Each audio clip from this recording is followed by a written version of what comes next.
docteur George Carlo est un revenant. Ce scientifique américain, voici 6 ans, avait essayé de révéler au public les résultats de ses études sur les dangers du portable. Il venait de mener une vaste enquête pour l'industrie de la téléphonie mobile, qui avait accepté de mettre 28 millions de dollars sur son laboratoire et son équipe pour prouver l'innocuité des portables. Mais il en était arrivé à des résultats inverses, devenant ainsi l'ennemi juré de ses commanditaires, et il avait disparu de la scène. Aujourd'hui, il prépare minutieusement son retour. En tant qu'expert, il est désormais associé à de gros cabinets d'avocats qui attaquent l'industrie du portable aux États-Unis. En jeu, des milliards de dollars. George Carlo est un revenant qui fait faire des cauchemars à une des plus puissantes industries du monde. Pratiquement toutes les études qui ont été faites démontrent qu'il y a un danger. Et d'un autre côté, il n'y a pas une seule étude réalisée sur des utilisateurs de téléphones mobiles qui aboutissent à des conclusions de sécurité.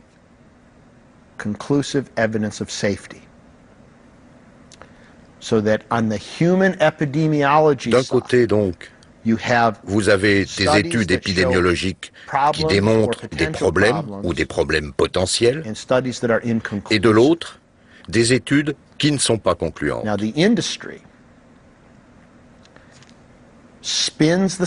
Seulement, l'industrie manipule la science et elle livre au public les études qui lui donnent l'impression d'une totale sécurité.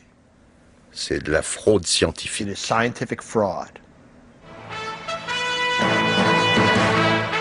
Petit retour en arrière, 1999. Carlo fait la une des grands médias américains. Bonsoir, nous allons commencer cette soirée avec un sujet qui, tôt ou tard, va préoccuper des millions d'utilisateurs de téléphones portables. Sont-ils sans danger? Peut-on attraper un cancer à cause d'un portable qui se trouve si proche de votre tête? Au moins 300 millions de personnes dans le monde, dont 80 aux États-Unis, utilisent aujourd'hui ces mobiles. L'industrie de la téléphonie a toujours affirmé qu'ils étaient parfaitement sûrs. Mais selon notre enquête, l'homme chargé du programme de recherche de ces industries affirme que ce n'est pas vraiment le cas. 6 ans après que l'industrie lui ait attribué 25 millions de dollars pour une recherche scientifique destinée à établir l'innocuité des téléphones mobiles, le docteur Carlo est arrivé à la conclusion suivante. Nous avons des preuves directes de dégâts possibles provoqués par les portables. Brisant son contrat avec l'industrie et faisant l'objet de critiques au sein même de sa propre équipe, le docteur Carlo nous a confié que les études qu'il a pilotées suggèrent 2 problèmes potentiels. Des dommages génétiques précurseurs de certains types de cancers et d'autres maladies. Il n'a pas établi un accroissement du risque de cancer en général, mais un risque accru de développement d'une forme assez rare de tumeur au cerveau. Très peu de temps après que nous ayons obtenu ces premiers résultats négatifs et que nous en ayons parlé, on a mis le feu à ma maison à Chesapeake Bay. Elle a été totalement détruite. Les autorités ont conclu qu'il s'agissait d'une tentative de racket. Et voilà. De 1999 à 2005, le docteur Carlo a disparu des studios, traversé du désert. Mais aujourd'hui, ces temps difficiles sont presque oubliés. Patiemment, il constitue une équipe qui va l'épauler dans son nouveau combat contre l'industrie, cette fois devant la justice américaine.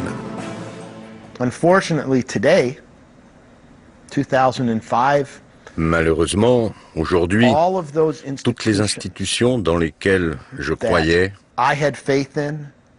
que les consommateurs avaient appris à respecter, dans lesquelles les consommateurs devaient pouvoir avoir confiance, ont été compromises d'une façon ou d'une autre par les activités de l'industrie du sans-fil.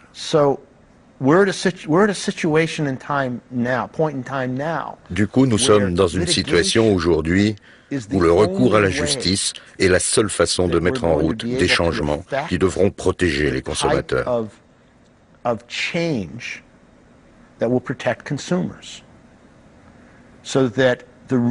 La raison pour laquelle je crois que le recours judiciaire est si important c'est que c'est la seule chose qu'il nous reste.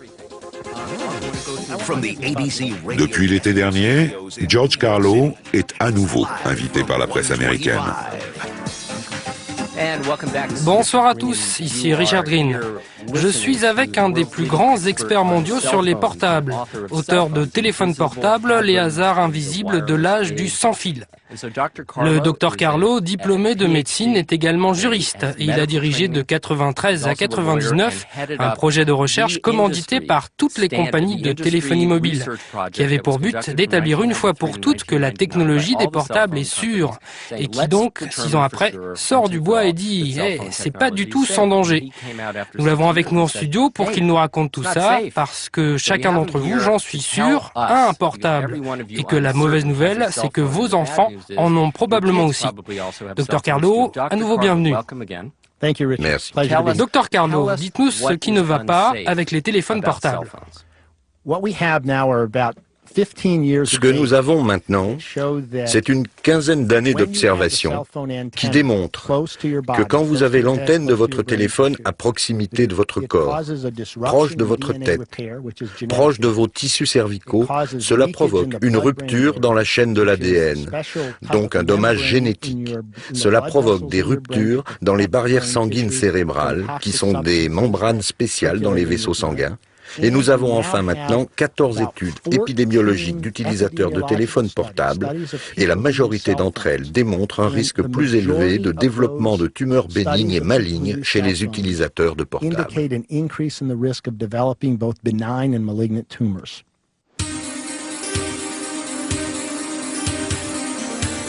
Études, risques théoriques, mais pour pouvoir démarrer une procédure quelconque, George Carlo avait besoin de cas concrets.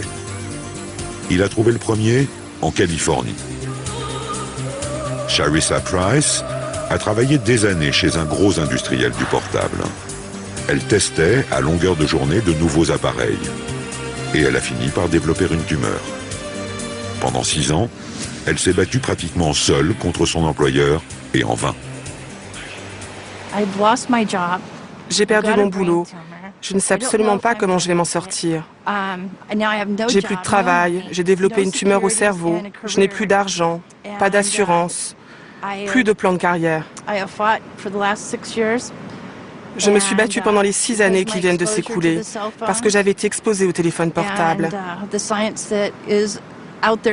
Et malgré les études scientifiques qui sont maintenant disponibles, moi je n'y ai jamais eu accès pendant tout ce temps, ce qui fait que mon employeur m'a dit que mon job était sans risque et que je n'avais qu'à revenir.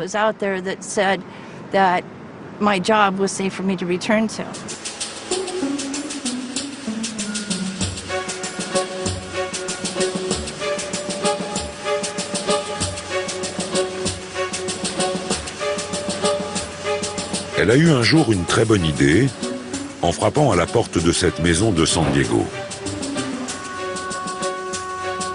L'avocat Carl Hilliard a accepté de prendre en charge sur ses propres fonds la défense de Charissa Price devant un tribunal de prud'homme.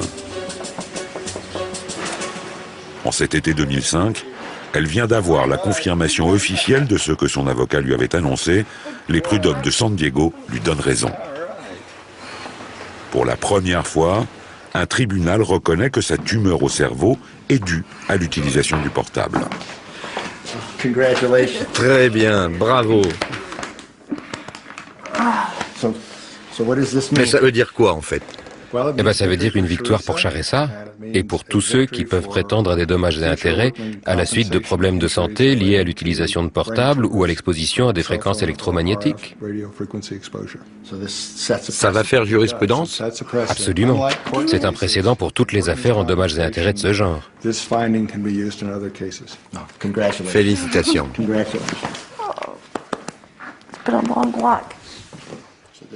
Voilà la tumeur. Voilà la tumeur. Et votre métier, c'était de tester les téléphones portables. Le téléphone dont je me servais, je ne savais pas exactement comment l'utiliser.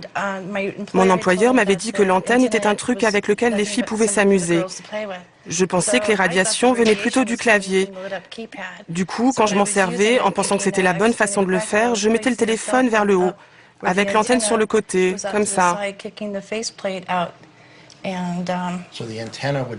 Et donc l'antenne se trouvait là. Et votre tumeur a grossi. C'est ça. Sur ces radios, c'est là. C'est là. Combien d'années? Près de 3 ans. Donc 3 années d'exposition et la tumeur s'est développée. Avant 96, je ne m'étais jamais servi d'un cellulaire ou d'un micro-ondes, rien du tout. Je voudrais que quelque chose change, ce qui est la raison pour laquelle j'ai plaidé cette affaire. Je voudrais qu'il y ait une reconnaissance du fait que quand on a une nouvelle industrie avec un produit dont les risques sont incertains, à propos duquel la science ne peut pas vous certifier qu'il est inoffensif et qu'il y a des preuves qu'il pourrait être dangereux, que l'on insiste sur le principe de précaution, que l'on dise aux gens ce qu'est le risque, qu'on leur fournisse des casques ou des 7 mains libres et qu'on leur dise qu'il y a une possibilité que ce produit les tue. Un autre de ses clients est déjà mort, Jib Brower, 35 ans. Sa tumeur du portable, selon les termes de l'avocat, a même fait son chemin jusqu'aux grands médias.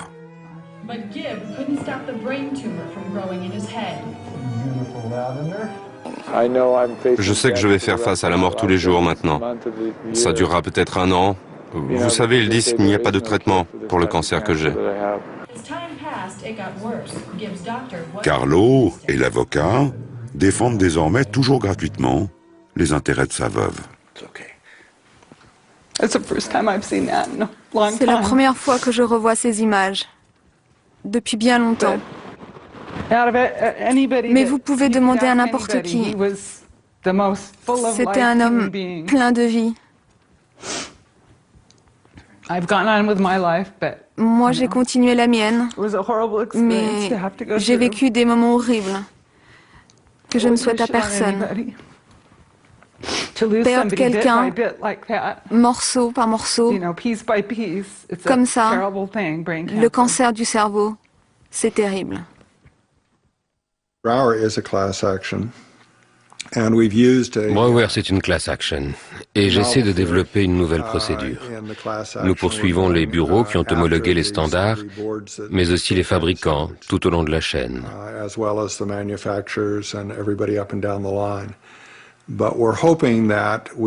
Nous espérons que nous pourrons en arriver à la racine du problème, qui est que la Food and Drug Administration n'a jamais certifié que ces appareils étaient sûrs, alors qu'elle a certifié des fours à micro-ondes qui disposent de boucliers de protection contre les ondes électromagnétiques. Et elle n'a évidemment jamais certifié, ni même étudié, des émetteurs de micro-ondes sans protection, placés juste à côté de la tête. Pour moi, c'est vraiment un bon point de départ.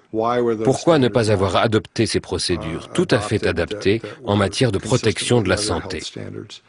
Pourquoi l'industrie a-t-elle été capable de contourner ces procédures? Et la réponse, c'est que la Food and Drug Administration dit, eh bien, nous, on ne s'occupe pas des transmetteurs. Ça relève de la Commission fédérale des communications, qui a fait savoir, de son côté, que les problèmes de santé n'étaient pas de son ressort. Tout ce qu'on fait, c'est réguler les fréquences. L'industrie s'est faufilée entre les deux agences, puisque ni l'une ni l'autre n'a émis à temps l'ordre d'être consultée.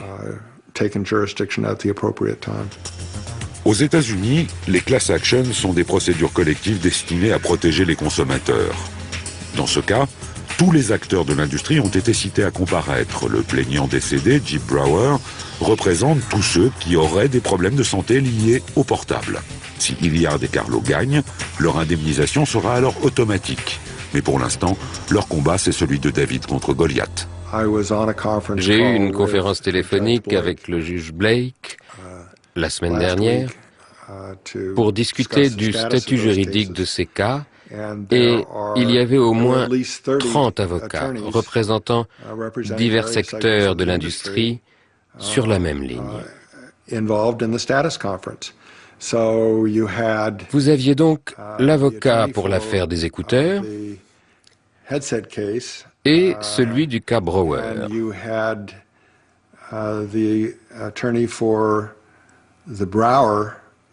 C'est-à-dire 2 avocats contre 30. Et eux, évidemment, ils ont tous demandé des audiences complémentaires.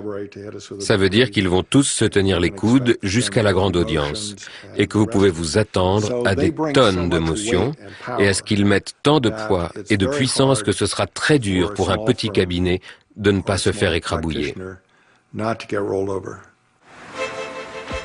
Aux États-Unis, l'industrie du portable réalise un chiffre d'affaires de plus de 100 milliards de dollars par an. Pratiquement un Américain sur 2 possède un portable et la tendance est à la hausse. En face, les plaignants commencent à se regrouper. L'industrie ne sait pas encore qu'un collectif de plusieurs plaignants a engagé le même expert, George Carlo. Il a été pris suffisamment au sérieux pour que l'énorme bureau d'avocats Morgan, Roth & Morgan, Roth investisse 5 millions de dollars pour assurer la défense de 6 nouveaux plaignants, eux aussi atteints de tumeurs au cerveau. Pour ces avocats, le jugement des prud'hommes californiens est une excellente nouvelle.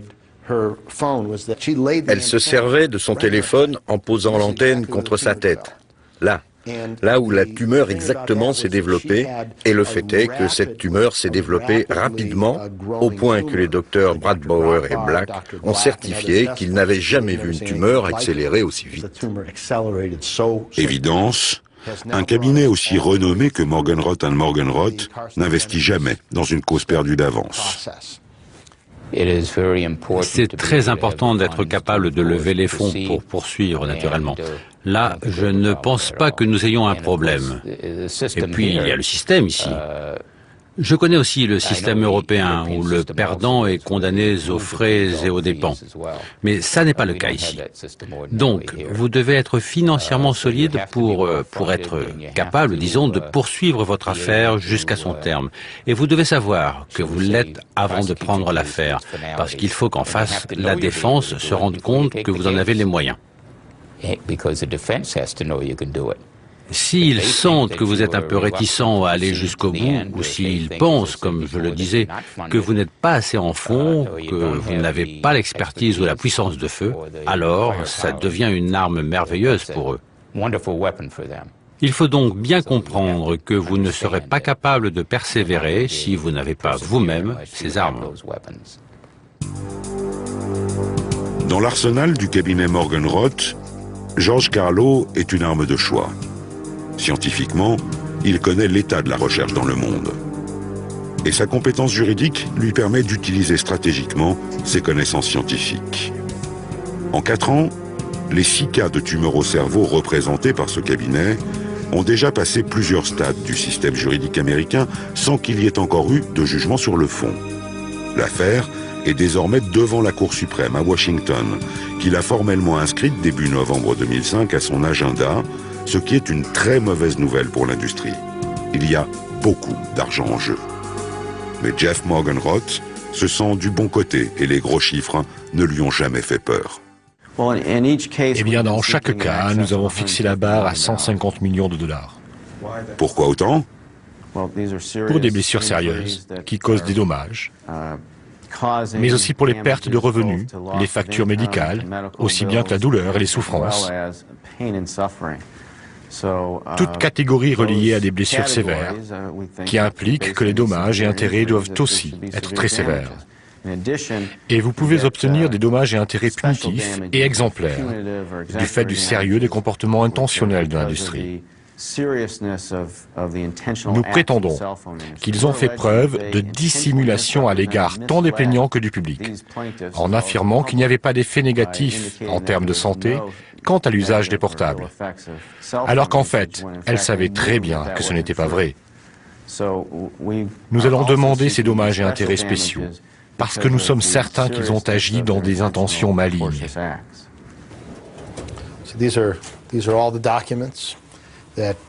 Voilà tous les documents accumulés depuis 1993 et on s'assure qu'ils sont conservés dans un endroit sûr. C'est important parce que tous ces documents seront vitaux dans la procédure à propos du comportement de certaines personnes. Et puis aussi, c'est important d'avoir une chronique précise de ce qui s'est passé ces 15 dernières années quant à cette importante affaire. Dans ces cartons ou dans ces bandes vidéo, il y a toute l'histoire et les raisons du divorce entre Carlo et ses commanditaires de l'industrie du téléphone.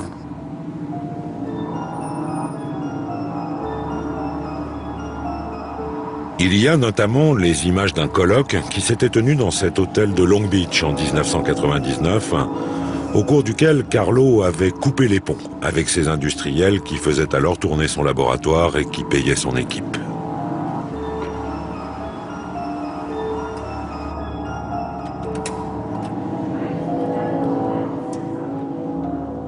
La salle n'a absolument pas changé.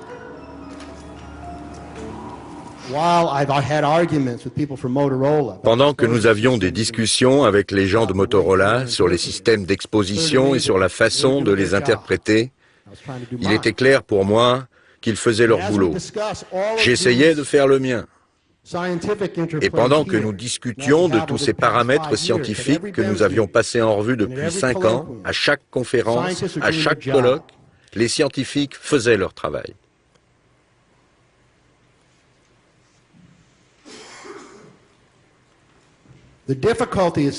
La difficulté, c'est que s'il est clair pour moi que tout le monde fait son boulot, il est également clair que les consommateurs ne sont pas protégés, ce qui me fait dire qu'il y a quelque chose qui ne marche pas dans notre système. La surveillance, après la mise sur le marché, les enquêtes, le contrôle doivent être considérés par l'industrie du sans-fil comme un coût incontournable dans leur business. C'est le minimum pour protéger les consommateurs.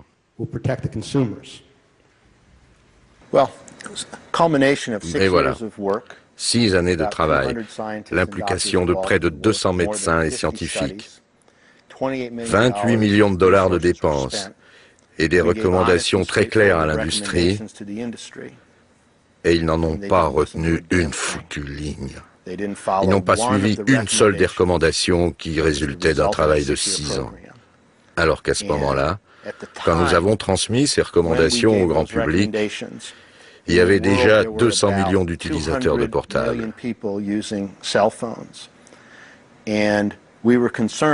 Depuis, il y a 1,2 milliard d'utilisateurs de plus dans le monde.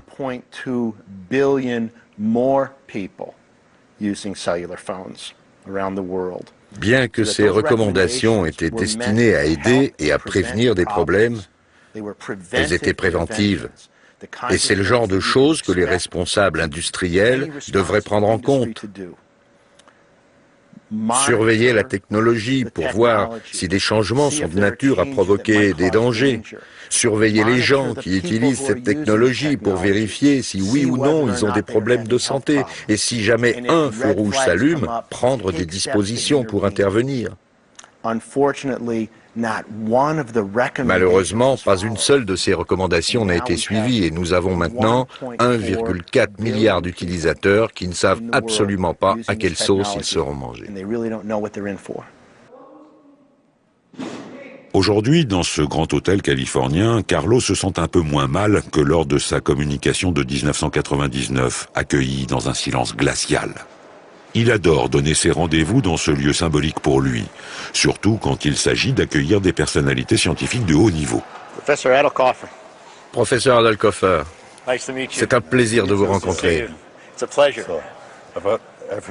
J'ai beaucoup entendu parler de vous. C'est un plaisir pour moi aussi de vous rencontrer et de pouvoir discuter avec vous pour savoir ce qui est vrai ou pas. J'attends la même chose de vous. Si les circonstances étaient différentes, nous nous serions rencontrés bien plus tôt. Ça n'a pas été le cas. Mais essayons de voir combien nous sommes proches dans nos résultats quant aux ondes électromagnétiques. C'est exactement ce que je veux faire. C'est vraiment un plaisir. Ce professeur de médecine allemand a dirigé pendant 4 ans une étude européenne sur les ondes électromagnétiques, le programme REFLEX. Il a regroupé 12 instituts de 8 pays différents pour évaluer les risques des téléphones mobiles pour les consommateurs. Et les chercheurs de cette étude en sont arrivés à des conclusions assez similaires à celles de Carlo, notamment en matière cellulaire, des ruptures du code génétique. Autre parallèle entre les deux équipes, personne n'a pris au sérieux les résultats de l'étude REFLEX.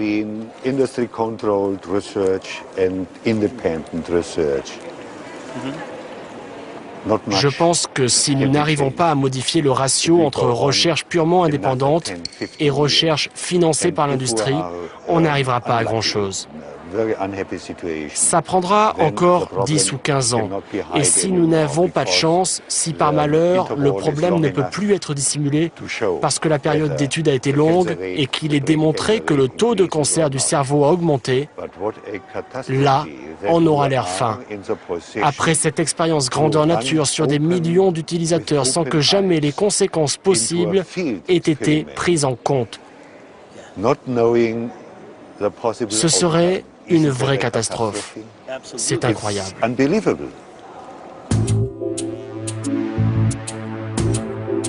Vienne, un des plus grands hôpitaux d'Europe, la clinique universitaire. Ici, le professeur Adelkofer travaille en étroite collaboration avec Hugo Rüdiger, lui aussi professeur de médecine, mais de médecine du travail.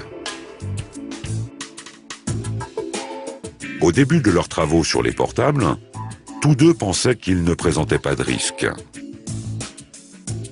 Mais très rapidement, des tests en laboratoire ont démontré le contraire. Ils ont permis de constater des modifications génétiques dans des cellules exposées au même rayonnement que ceux émis par des téléphones portables. Et ce type de modification génétique amène dans tous les cas des maladies qui peuvent aller jusqu'au cancer. Je pense que nous sommes dans le même contexte que celui de l'amiante. L'amiante a été interdite dans ce pays au commencement des années 80, au siècle dernier. Vous savez, quand nous atteindrons le pic des conséquences en matière de cancer dû à l'amiante, en 2015, c'est-à-dire 35 à 40 ans plus tard, parce que les tumeurs ont habituellement un long temps de latence.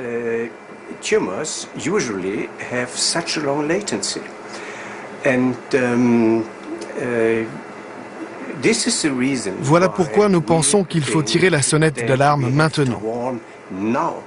On ne peut pas attendre 40 ans de compter les morts pour constater que, ben oui, il y avait un danger.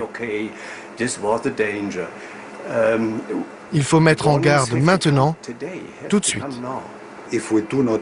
Si on ne le fait pas, il faut craindre qu'il se produise la même chose avec les ondes électromagnétiques que ce qui s'est passé dans d'autres secteurs, comme le tabac, les rayons X ou l'amiante par exemple. Il y a eu beaucoup de mises en garde au début, dans ces domaines-là, il y a presque 80 ou 100 ans. Mais elles n'ont pas été prises au sérieux. Les problèmes se sont développés pendant des années. Et ensuite, il a bien fallu faire le constat d'une énorme augmentation des cancers du poumon dus au tabac,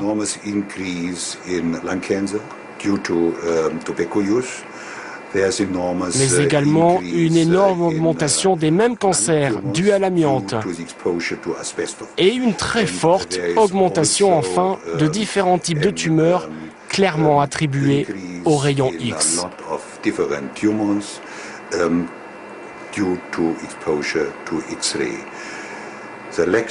Ces constats sont terribles. Et il faut aujourd'hui faire tout ce que nous pouvons pour éviter que cela ne se reproduise avec les ondes électromagnétiques, du fait de l'utilisation massive des techniques de télécommunication d'aujourd'hui. Et vous pensez que l'industrie vous écoute? Non. L'industrie est absolument persuadée qu'elle n'a rien à se reprocher. Elle n'a pas les mêmes craintes que moi. Elle a ses propres rapports d'expertise scientifique, pas médicale. Mais ces experts lui rapportent que les gens comme le professeur Adelkofer sont des imbéciles en affirmant que quelque chose pourrait arriver, alors que eux sont absolument persuadés du contraire. Retour aux États-Unis, à Baltimore, sur la côte Est. Cette ville portuaire est un peu le berceau des class actions américaines contre les grandes industries. C'est ici que se sont tenus dans les années 90 les grands procès contre l'industrie du tabac et contre celle de l'amiante, qu'elles ont perdu. Et c'est toujours de Baltimore qu'une autre offensive contre l'industrie du portable a été déclenchée. À la manœuvre, l'avocat Peter Angelos, célèbre depuis qu'il a fait plier les fabricants de tabac et d'amiante. Lui s'est jeté sur un autre cas concret, celui de Chris Newman. L'homme que vous voyez était autrefois un neurologue reconnu. Ce soir, il affirme que sa vie a été ruinée par les téléphones portables. Le résultat final, il est là. Vous voyez cette cicatrice. C'est ça le résultat. Le docteur Newman a engagé des poursuites contre le fabricant de son portable. Il affirme que son usage prolongé, à la fin des années 80, a provoqué l'apparition d'une tumeur cancéreuse dans son cerveau. Depuis, Chris Newman est mort. Mais son cas n'a pas réussi au grand avocat. La class action qu'il comptait mener a été très vite enrayée par la justice de l'État du Maryland, ratée. Flairant encore tout de même la bonne affaire, Peter Angelos a changé son fusil d'épaule. Il intente maintenant une nouvelle class action surnommée l'affaire de l'oreillette. Il attaque l'industrie parce qu'elle ne fournit pas aux consommateurs à titre de précaution des oreillettes ou des casques. Peter Angelos ne plaide plus contre les dangers du portable, il s'en prend simplement à un déficit d'information. Mais il serait évidemment un allié de choix pour le Dr Carlo dans sa quête de justice. Dr Carlo, j'ai rendez-vous. Dr Carlo? Yes. Okay, thank you.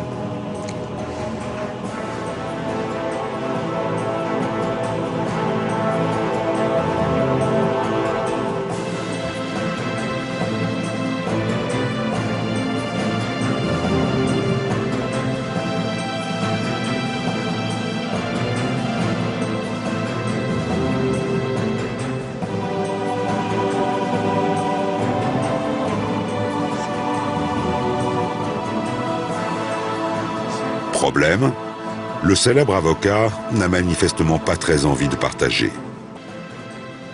Le docteur Carlo est conduit sans élégance, reste cependant grand seigneur.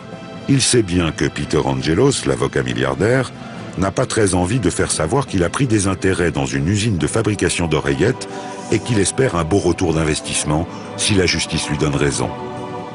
C'est légal aux États-Unis, mais pas très élégant.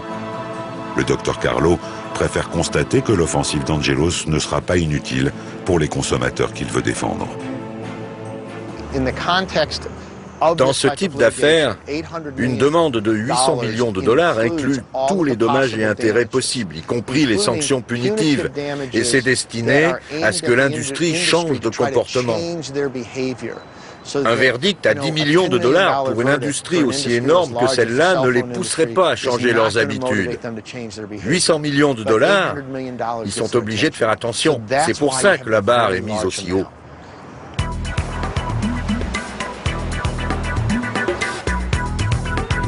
Aux États-Unis comme ailleurs, le public ne semble pas encore se faire beaucoup de soucis sur les risques possibles des portables. Les ventes progressent allègrement, les jeunes et les enfants font l'objet d'un marketing acharné. Le portable est devenu indispensable. Les profits sont énormes, ils permettent de financer des développements technologiques incessants qui soutiennent à leur tour la demande des consommateurs. Alors, pas question de gâcher leur plaisir en les informant des quelques problèmes qui pourraient se poser. Où en est-on en termes de santé? Il y a tellement de gens qui veulent ce téléphone que ça ne leur vient même pas à l'esprit. Ils le veulent, donc ils se moquent complètement du danger. Personne n'y fait plus attention. Et vous, dans votre travail, ça vous tracasse? Quoi? Ben, les radiations, ça vous inquiète? Oui, ça me concerne, mais j'y pense pas trop, parce que j'ai besoin de mon téléphone. En fait, finalement, peu importe quel type de radiation ça émet. J'ai juste besoin de ce truc. Consommation à tout prix et risque par pertes et profits, nous sommes tous les mêmes. Nous refusons de nous méfier des ondes de nos mobiles chéris. Là, ce qu'on regarde, c'est le téléphone lui-même. Le portable est l'antenne. Alors supposons que c'est le téléphone dont vous allez vous servir et que ce papier représente le champ de radiation qui vous concerne. Si vous utilisez une oreillette, ce spectre de radiation est éloigné de votre corps. C'est pourquoi les oreillettes ou les casques sont tellement importants. Mais quand vous mettez ça contre votre tête, le spectre des radiations pénètre dans votre crâne. Et là, dans ce cas, là, comme ça rentre dans le cerveau autant que ça. Et c'est ça qui nous préoccupe. C'est cette partie du spectre qui cause des dommages génétiques, un affaiblissement de la barrière sanguine cérébrale et une augmentation du risque de tumeur.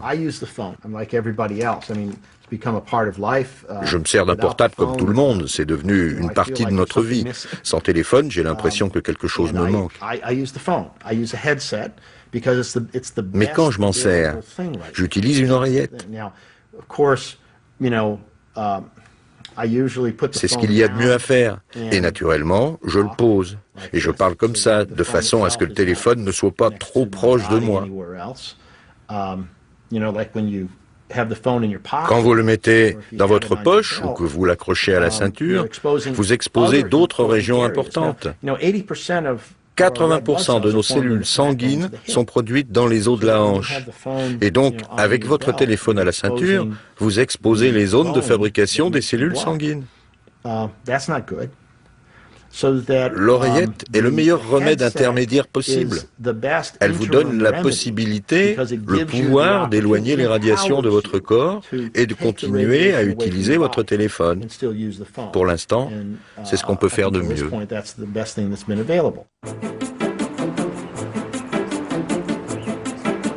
Washington. Ici aussi, bien sûr, on suit avec attention les développements de la guerre des portables. Le lobby de la téléphonie mobile se réfugie dans un silence satisfait en se contentant de souligner régulièrement qu'aucune publication scientifique de haut niveau n'a jamais irréfutablement établi la dangerosité des ondes électromagnétiques.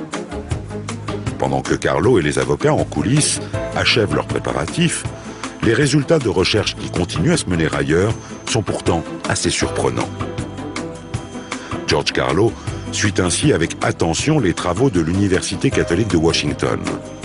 Cette institution vieille de 120 ans est très réputée, notamment dans le domaine de la communication mobile. Depuis des années, elle est un des interlocuteurs privilégiés de la plus puissante des administrations américaines, l'armée. Il y a déjà 20 ans que les militaires américains lui ont demandé de plancher sur une communication sans fil et sans risque.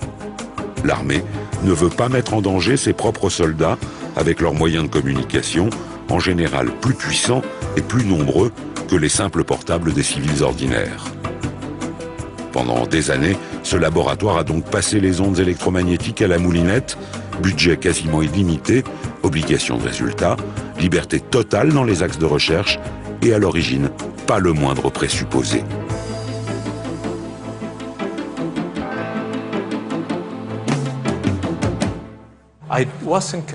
Je n'étais pas vraiment convaincu que les effets étaient réels jusqu'à ce que nous réussissions à les éliminer.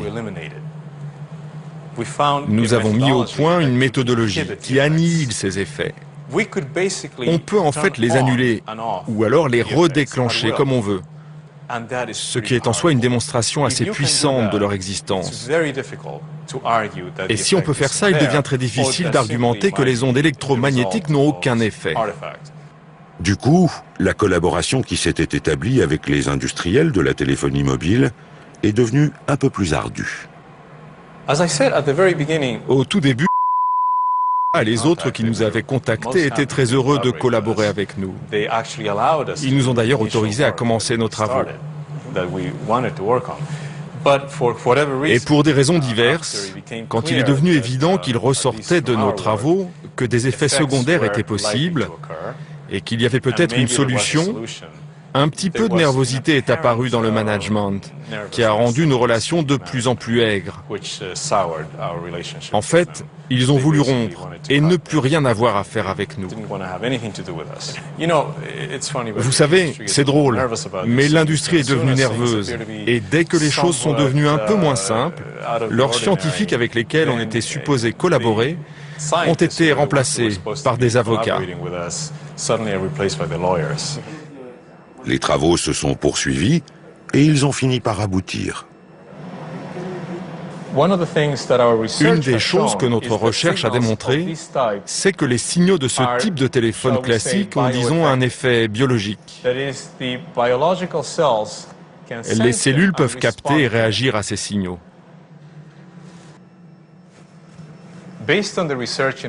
Dans notre laboratoire, nous avons développé un matériel qui peut être intégré au portable et qui permet d'inhiber les capacités de la cellule à répondre aux signaux périodiques émis par les téléphones portables.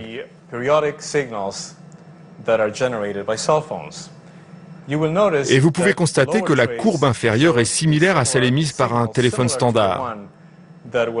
Ces signaux sont des pulsations périodiques qui représentent les salves qui sont émises par un GSM classique.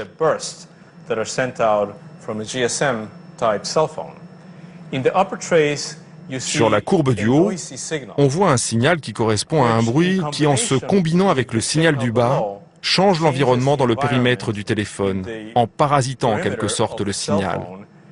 Et cela inhibe les cellules, qui ne répondent plus à cette combinaison.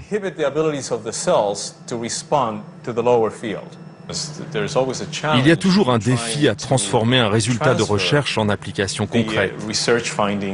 Dans le cas de nos travaux, la production de ces champs sonores qui inhibent la réaction des cellules nécessitait beaucoup d'équipements, un peu comme ceci, gros, encombrant, de l'équipement lourd. Le défi, c'était de mettre tous ces éléments dans un tout petit équipement qui pouvait être intégré à un téléphone portable.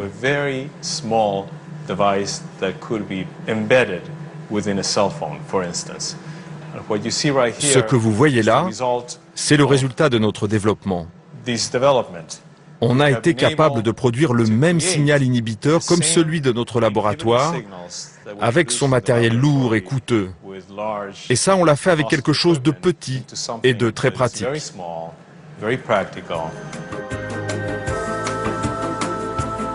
Ces travaux ont permis aux militaires américains de développer leur propre technologie de communication sécurisée.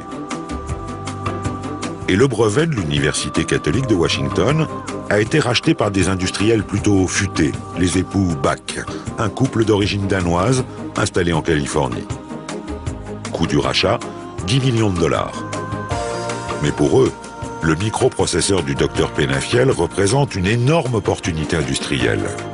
Si leur ami George Carlo va au bout de sa croisade contre les industriels du portable et qu'il la gagne, il y aura des centaines de millions de téléphones à équiper. George Carlo, aujourd'hui, est invité à une cérémonie au cœur du Capitole. Ses amis danois ont été remarqués par la communauté indienne aux États-Unis, qui finance une organisation baptisée Congrès mondial des affaires.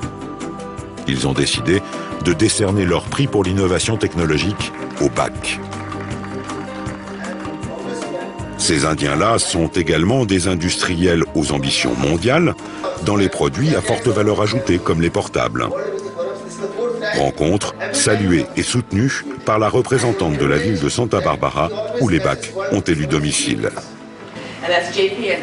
Voici les BAC et ils m'ont exposé à moi et à d'autres ce qu'est leur projet en matière d'industrie du téléphone portable, qui est de les libérer de toute émission de radiation nocive. C'est un énorme progrès. Leur compagnie, EMX, développe ce projet et j'ai décidé de leur attribuer des crédits. À Santa Barbara, nous soutenons les recherches sur le climat, l'atmosphère ou l'environnement, mais nous n'avions encore rien fait dans ce secteur-là. Et puis nous vivons tous là, et en plus il y a une communauté très stimulante pour la recherche et les affaires.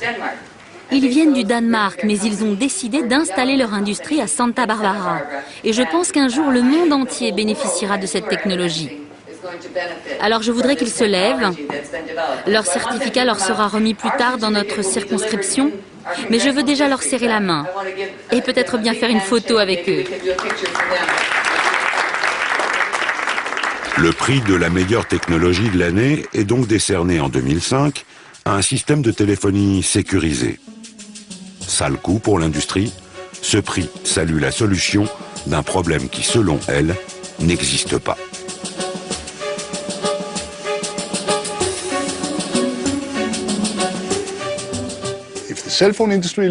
Si l'industrie du téléphone perd, le gouvernement perdra aussi, puisque c'est lui qui vend les fréquences, alors que l'industrie ne vend que les téléphones. C'est en fait le gouvernement qui fournit un accès aux utilisateurs de portables. Ceux-là se retourneront contre le gouvernement en disant « Vous avez dit la FDA ou autre, vous pouvez vous servir de ces trucs sans risque ». C'est un angle intéressant, et je suis sûr qu'un jour, ça arrivera. Si on ne repense pas tout cela, plutôt que de faire l'autruche en mettant la tête dans le sable et en se disant que le problème va disparaître, il ne va pas disparaître. Chaque jour qui passe, il y a une nouvelle preuve, une nouvelle conclusion qui démontre qu'il faut prendre ça au sérieux, mais aussi que le gouvernement ne sait absolument pas quoi faire. La justice aidera peut-être le gouvernement à prendre des décisions. Les 2 class actions en cours seront examinées au fond par la Cour suprême dès le second trimestre 2006. Il faudra attendre de longs mois avant qu'elle ne rende ses décisions.